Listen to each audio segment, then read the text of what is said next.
এখানে আপনি হুম পড়বেন নাকি হুম পড়বেন, হামিম পেশ হুম এটি বলবেন নাকি হামিম পেশ হুম, অর্থাৎ গুন্নাহ করবেন কি না এটি যদি বুঝতে চান তাহলে এই নিয়মটি পড়তে হবে।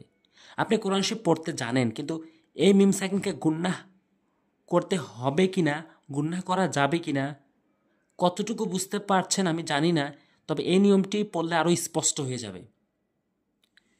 তো আজকে হচ্ছে 23 নাম্বার পর্ব এবং 23 রমজান।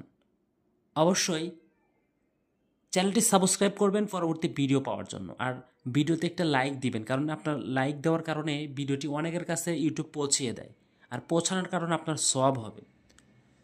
তো আসুন নিয়মটি প্রয়োগ করি এবং গুন্নাহ করে পড়ি। ঈদগামে স্বাভাবিক হরফ একটি মিম, ঈদগামে স্বাভাবিক হরফ একটি মিম। এই মিমটা যখন মিম সাকিনের পর আসবে তখন এই মিম সাকিনকে আমরা অবশ্যই গুন্না করব। কিভাবে? ওয়াজবর মিম আলিফ জবর মা, ওয়ামা, লাম জবল্লাহ হা মিম পেশ হুম, ওয়ামা লাহুম, মিম জেরে মি, নুন লাম জবর নাল, লাম খারা জবর ল, লাম খারা জবর লা না বলে ল বলতে হবে। আল্লাহ শব্দ পুর করতে হবে। কেন? আল্লাহ শব্দের ডান দিকে জবর আর পেশ থাকলে পুর হয়, মুখ গোল হয়। আর আল্লাহ শব্দ ডান দিকে জের থাকলে আল্লাহ শব্দটা লা উচ্চারণ হয়, তখন ল হয় না। আর জবর আর পেশ থাকলে ল উচ্চারণ হয়। আর এখানে অবশ্যই আমরা যে নিয়মটি আমরা পড়ছি সেই নিয়মটি হচ্ছে ঈদ ঈদগামে সাফবি, মিম সাকিনের পর মিম এসেছে, এটা গুন্না করতে হবে। হুম ওয়ামা লাহুম মিনাল্লাহ, কাফ আলিফ জবর কা, নুন জবর না, কা না, এখানে কাফে আলিফ টানবেন কিসের কারণে? এটা মদের হরফের কারণে। মদের হরফ জবরের পাশে খালি আলিফ এসেছে, কাফ আলিফ জবর কা, নুন জবর না, কা না, হামজা কাপ জবর এক, সা জবর সা, সা উচ্চারণ করবেন জিহ্বার আগা দাঁতের আগা, সা একদম নর্মালি সা। তাহলে কানা আকসা, র পেশ শুরু, হামিম পেশ হুম, এটি অবশ্যই গুন্না করবেন। ঈদগামের স্বাভাবিক পরিচয় এখানে মিম সাকিনের পর মিম এসেছে।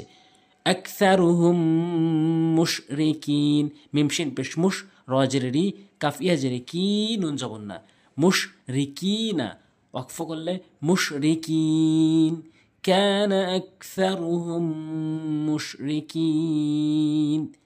ফায়াজের ফি, কপ পেশ কু, লাম পেশ লু, ফি কুলু, বাজেরে বি, হামিম জেরে হিম, ফি কুলু বিহিম, মিম জবর মা, র জবর র, দদ পেশ তুন, মা রদুন, ফি কুলু বিহিম মা রদুন, এখানে গুন্নাটি হবে। আইন জবর আলাম, ইয়া জবর লাই, আলাই, হামিম জেরে হিম, হামিম জের হিম, এখানে গুন্না করবেন। মিম হামজা পেশ মু, সদ জবর সদ, দাল জবর দা, তা পেশ তুন, তা দুই পেশ তুন, মুসাদাতুন আলাইহিম, মুসাদাতুন আলাইহিম মুসাদাহ। এভাবে নিয়মটি প্রয়োগ করে শুদ্ধ করে পড়বেন ইনশাআল্লাহ। তো আজ এ পর্যন্তই, সামনে পর্বতে নতুন কোনো নিয়ম নিয়ে আলোচনা করবো ইনশাআল্লাহ। তো অবশ্যই ভিডিওতে একটা লাইক দিবেন।